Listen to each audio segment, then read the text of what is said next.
봄에서 여름 넘어가는 그 사이에 새 잎들이 나오는 거 보시면 아마 여러분들도 매년 함께하고 싶으실 거예요. 안녕하세요. I am 그린메이트, 꽃 읽어주는 남자입니다. 지난번에 제가 식물의 정석 4탄이었나요? 거기서 잠깐 말씀을 드렸었는데요. 네, 약속드린 대로 오늘은 고사리 얘기입니다. 그런데 많은 분들이 생각보다 디테일한 부분은 잘 모르고 계시더라고요. 사실 이런 작은 차이들 때문에 키우는 고사리가 죽기도 하고 또 잘 성장하기도 하거든요. 햇빛과 물, 그리고 습도와 온도까지 제가 모두 말씀드리려고 합니다. 고사리에 관심 있으신 분들 또는 키우기 쉬운 음지식물에 관심 있으신 분들은 오늘 영상 놓치지 말고 끝까지 봐주세요.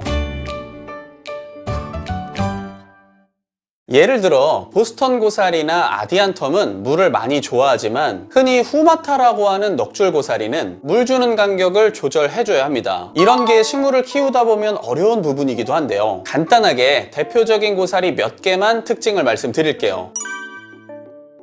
아마 많이 들어보셨을 겁니다. 인기가 가장 많은 고사리 중 하나인데요. 그도 그럴 것이 가장 많은 지역에 분포하는 고사리거든요. 보스턴 고사리는 일단 물을 아주 좋아하기로 유명합니다. 그래서 물 관리를 잘 해주셔야 하는데요. 키우시다가 흙이 말랐다. 그럼 무조건 물을 흠뻑 주셔야 되고 통풍이 잘 되는 곳에 두셔야 합니다. 보스턴 고사리는 어두운 음지보다는 조금은 밝으면서 빛이 약하게 들어오는 그런 장소가 가장 키우기 좋습니다. 습한 거 좋아하고 약한 빛 좋아하고 온도는 적어도 10도 이상은 유지해주세요.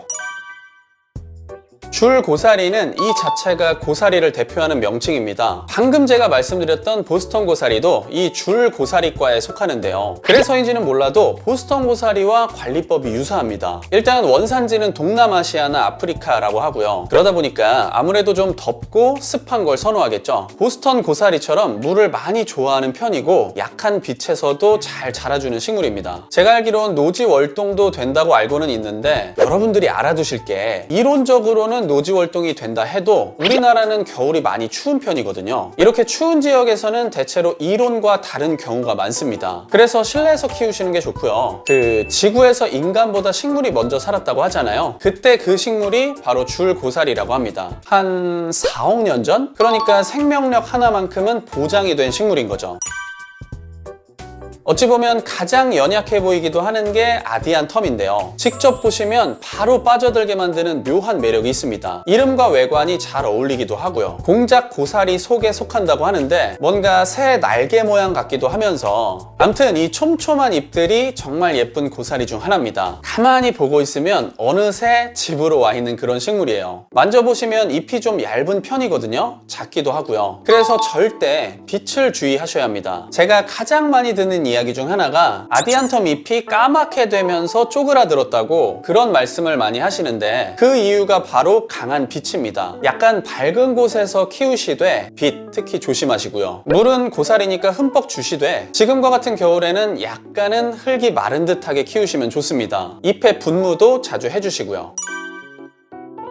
후마타, 다발리아라고도 불리는 넋줄 고사리입니다. 지금까지 말씀드린 고사리 중에서도 가장 키우기 쉬운 고사리 중 하나인데요. 이름은 조금 헷갈리는 부분이 있습니다. 넋줄 고사리는 노지 월동이 가능하다. 후마타 고사리는 노지 월동이 불가능한 종이다. 다발리아는 넋줄 고사리와 다르다. 등등등 여러 가지 말들이 많은데요.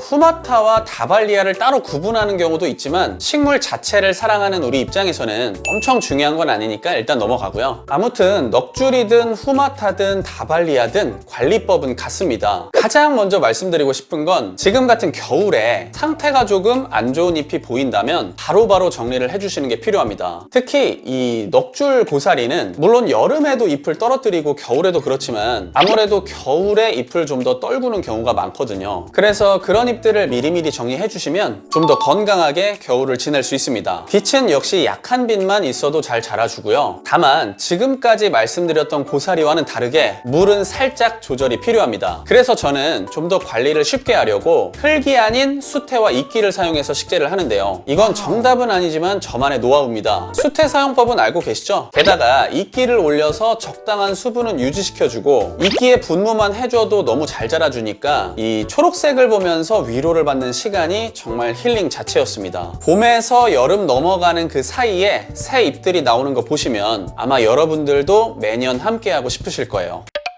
여러분들 주변에서 이렇게 하나하나 알려주는 분은 없을 겁니다. 100%는 아니더라도 아마 거의 없을 거예요. 사실 제가 그랬거든요. 그런데 오히려 그러다 보니까 혼자서 식물 키우면서 관찰하고 공부하고 이런 게 일상이 된 것 같습니다. 과거와는 다르게 요즘은 그런 일상을 보내시는 분들이 점점 많아지는 것도 참 다행스러운 것 같아요. 오늘 말씀드린 고사리 외에도 다른 질문이나 궁금한 것들이 있으시면 편하게 댓글 남겨주시기 바랍니다. 늘 그래왔듯 최선을 다해서 답변 드릴게요. 알고 계시죠? 내용이 괜찮았다면 좋아요 한 번씩만 눌러주시고요. 구독을 눌러주셔야만 저희와 끝까지 함께 하실 수 있습니다. 꼭 구독과 알림 설정도 놓치지 말고 지금 바로 해두시기 바랍니다. 저는 그럼 더 도움되는 영상으로 찾아올게요. 구독은 좋아요.